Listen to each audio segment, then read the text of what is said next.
Bom, pessoal, aqui estou eu, Pastor Raul, mais uma vez, com mais um estudo. Lembrando que nós estamos no Nascido ESC, onde nós aprendemos mais da palavra de Deus, onde nós trabalhamos nos nossos estudos, tá bom? E o que acontece, pessoal? Nós estamos em uma série que nós estamos analisando aquilo que nós julgamos como antibíblicos que está na Igreja Católica Romana. Porque para nós a tradição e o magistério da igreja não tem valor nenhum, o que vale para a gente é a Bíblia. Ah, não, mas foi a igreja que escreveu a Bíblia. Não. A igreja que produziu a Bíblia. Não. A Bíblia foi escrita por pessoas inspiradas pelo próprio Deus. A igreja apenas recuperou e ordenou esses escritos para poder estudá-los. Só isso. Muitos dizem que a igreja apenas reconheceu, apenas recebeu essa palavra. Tá bem? Então a igreja não criou nada. A igreja não criou a história de Jesus. A igreja não criou o Gênesis. A igreja não criou Deuteronômio. A igreja não criou Apocalipse. Não. Isso vem de Deus. Deus inspirou diretamente os autores da Bíblia para relatarem a verdade e o seu ensinamento. Então é com isso que nós temos compromisso. E nós já estamos há alguns programas, nós vimos por que não podemos participar da missa, nós vimos por que nós não podemos participar da missa, nós vimos a questão da confissão dos pecados, nós vimos a questão se Pedro foi o primeiro papa, nós vimos uma série de questões ali, entendeu? E agora nós estamos já há 2 programas que nós vimos as questões referentes a Maria. É um assunto delicado para os nossos irmãos católicos. Eles não reagem bem quando a gente apresenta isso numa perspectiva bíblica, tá? Vocês vão entender por que eu estou tomando café no Nascido ESC. Eles não aceitam muito, né? Quando a gente analisa isso numa perspectiva bíblica. Mas, pessoal, nosso compromisso é com a Escritura, é com a exatidão da maravilhosa e poderosa Palavra de Deus. Então, vamos parar de conversa fiada e vamos para o quê? Vamos para o estudo. Deixa eu pôr aqui para vocês verem, compartilhar minha tela. Aqui está. Esse é o nosso estudo, vocês vão acompanhar comigo. Maria merece culto? O catolicismo, entre outras passagens, tenta usar Lucas 1,48, que diz assim: porque contemplou na humildade da sua serva, pois desde agora todas as gerações me considerarão bem-aventurada. Nós temos que entender essa passagem, porque todas as gerações considerarão ela o que? Bem-aventurada. Por que ela vai ser lembrada por todas as gerações? A gente precisa tomar muito cuidado com isso, porque eles usam esse considerar, todas as gerações considerar bem-aventurada. Eu considero Levi bem-aventurado, eu considero Davi bem-aventurado, eu considero Moisés bem-aventurado, mas nem por isso eu vou prestar culto a ele. Mas o catolicismo usa isso para se justificar. Então o catolicismo romano, com base nessa passagem, ensina que Maria merece um culto especial intitulado hiperdúlia, que é superior ao que a dúlia, que é a veneração às demais criaturas, como anjos e santos. E é inferior à latria, que é a adoração devotada somente a Deus. Os católicos, eles dividiram a idolatria. Eles dividiram a sua maneira de adoração, de culto, vamos dizer assim. Então, em primeiro lugar, nós temos o quê? A veneração às demais, às criaturas, vamos dizer assim, que seriam santas, que são o quê? Os anjos, né, que vocês sabem, um pouco de teologia, vocês conhecem os anjos. Só que é o seguinte, venerar anjo tem um problema básico aí. Os anjos foram criados por Deus para servi-lo. Então os anjos, não adianta você orar para os anjos, que os anjos não vão fazer nada. Os anjos só vão fazer algo que Deus mandou. Então não adianta você orar, ó anjo, Gabriel, me ajuda, faz isso, isso, isso. Não, ele não vai fazer. A menos que o próprio Deus fala, Gabriel, vai lá e faça isso, isso, isso. Então é inútil você adorar anjo. Anjo não faz milagre para você, pelo que você pediu. Ele faz milagre a mando de Deus. Aí tem os santos. A Igreja Católica, quando ela foi aceita em Roma, Roma tinha um panteão de deuses. E aí é que mora o problema. Por quê? Porque para fazer um sincretismo, a Igreja Católica Romana, ela é muito conhecida pela sua forma de fazer uma coisa chamada sincretismo. Quando os portugueses vieram para cá e com isso a igreja veio aqui para a América do Sul, os escravos tinham as religiões afro, nós conhecemos, é o que deu origem à Umbanda, Candomblé e etc. Então, o que os católicos fizeram? Eles fizeram um sincretismo. O que é o sincretismo? Eles pegaram santos católicos e colocaram que eles eram os referentes aos guias e orixás das religiões afro. Então, portanto, hoje você tem Xangô, que é Jerônimo, que é São Jerônimo, por exemplo. Você tem Exu, que é Satanás. Nhançã, que é Maria. Entende? E isso foi feito no início da Igreja Católica com Roma. O que eles fizeram? Eles fizeram um panteão de homens, pegaram a vida de homens que tiveram vidas, segundo eles, perfeitas, vidas justas, vidas piedosas, e deram um título de anjo, um título de santo a essas pessoas. E essas pessoas recebiam culto.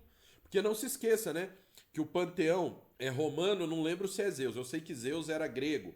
E ele tem a referência também no panteão romano. Então, por exemplo, você tinha Zeus, mas você tinha a Vênus ou Afrodite, entendeu? Que era a deusa do amor. Então as pessoas pediam para Afrodite e Afrodite fazia, entendeu? Você tinha Hermes, se eu não me engano, que era o mensageiro. Então pedia para cada um. O culto que existe aos parentes mortos tá nessa categoria de dúlia. Você orar pro vô, pra avó, pra não sei quem, os teus ancestrais. Vem dessa questão. Roma tinha isso.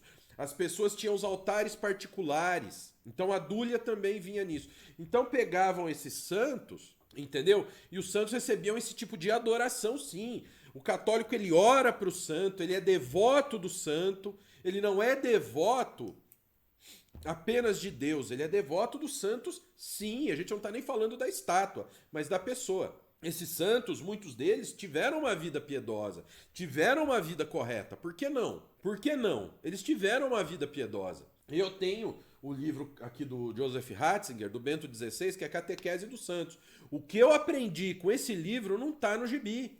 Ali retrata Tomás de Aquino, Agostinho, Francisco de Assis, São Francisco de Assis, Irineu de Leão, santos católicos. Só que eu pegando esse livro, eu aprendo com eles como eu aprendo com Calvino, com Lutero, com um teólogo normal. Entenderam a diferença? Agora não. O católico, ele realiza a dúlia, que é essa adoração aos santos, anjos e até ancestrais. Aí a gente vem o quê? Aí vem a hiperdúlia. Então eu tenho a dúlia, que está os anjos e santos. Aí eu tenho a hiperdúlia, que é para a adoração a Maria. Quem é a Maria? É advogada, medianeira, corredentora. Onde que Maria é corredentora? Maria, por um acaso, foi pregada na cruz? Ou foi Cristo que foi pregado na cruz? E aí a gente tem a latria, que seria um outro nível, que seria uma adoração dada apenas a Deus, ao Pai, Filho e Espírito Santo. Mas nós vemos, por exemplo, que se eu falar alguma coisa contra Jesus, tá tudo bem para muitos católicos. Mas se eu falar de Maria, o couro come. Então, por mais que na teoria exista essa divisão em três pontos, na prática tá tudo nivelado. Aí, nesse texto em questão, 1,48, as palavras de Maria, em momento algum, reclamam qualquer tipo de veneração ou honra. A superioridade que Roma atribui a Maria não é constatada nas próprias versões católicas da Bíblia. No verso 42 desse capítulo está escrito: bendita és tu entre as mulheres. A preposição entre não significa acima. Bendita sois vós acima das mulheres. Não está escrito isso. Bendita sois vós entre suas pares, entre as mulheres. Parte de uma totalidade ou inclusão de pessoas ou coisas num total. O dicionário Aurélio diz isso. E exclamou em alta voz: bendita és tu entre as mulheres. Vamos dar uma olhada Lucas 1, 42 no The Word? Vamos pôr Lucas 1, 42 no The Word. 42 no The Word, mas vamos comparar aqui. Na ACF. E exclamou com grande voz e disse: bendita és tu entre. Na ACF. A ACF é uma tradução protestante, a mais exata que nós temos em português. E aí vem, na Bíblia de Jerusalém, como um grande grito, exclamou: bendita és tu entre. Olha o entre aqui, na Bíblia de Jerusalém. Como é que está na CNBB? Com voz forte ela exclamou: bendita és tu entre. Então não está É entre, não é acima. Não é bendita és tu acima de todas as mulheres. Não. Argumentar que o testemunho de Maria é único e sem precedente não respalda a tese romana, vista que Eva, chamada de mãe da humanidade, Gênesis 3, verso 20, não foi considerada digna de qualquer honra pelos católicos. O apóstolo Paulo, redator da metade do Novo Testamento, não fora o exemplo de pessoa que Maria foi visto, que matava cristãos e perseguia ardorosamente a igreja. Todavia, recebeu de Deus honra extremamente superior à honra que Maria teve, sendo chamado de vaso escolhido. Vamos ver Atos 9,15, ó. Mas o Senhor lhe disse, vai, porque este é para mim um instrumento escolhido, para levar o meu nome perante os gentios e reis, bem como perante os filhos de Israel.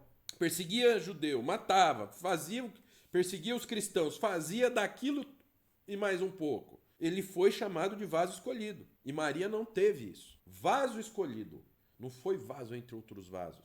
Não, ele foi escolhido, foi separado para realizar aquela tarefa. Ele não é digno de nenhuma dúlia, hiperdúlia ou laraladúlia, nem meia dúzia. Não. Então esse é o ponto. Então, para terminar, Maria merece culto? Se vocês acham que essa passagem mostra que Maria merece culto, que esse bendita és tu entre as mulheres coloca Maria num patamar maior? Eu não vejo isso. De acordo com a Escritura, eu não vejo isso. Então Maria não merece, não existe hiperdúlia, dúlia, e nenhum tipo de adoração que não seja destinada ao nosso Senhor e único Salvador, único medianeiro, único Redentor, único Senhor, único Salvador, Jesus Cristo. Não existe. Repito, Maria é uma mulher que é respeitada, porque ela foi escolhida por Deus para realizar uma tarefa, e uma tarefa muito dura. Mas o fato de ter um testemunho bom, como esses santos católicos que nós conhecemos, que 99% deles são homens que têm um testemunho maravilhoso, um testemunho que beira o intocável, não dá direito que eles sejam motivo de culto. Não adianta. Isso é uma realidade, é uma verdade e não tem como a gente discutir. Bom, então esse foi o nosso Nascido ESC de hoje. Quer conhecer, quer fazer estudos como esse ou como os outros, quer conseguir ir lá interpretar a Bíblia, você quer conseguir fazer isso? Você quer estar apto a estudar a Bíblia como deve ser estudada para extrair corretamente o conhecimento da palavra de Deus? De uma maneira correta e completa? Então eu tenho um presente para você.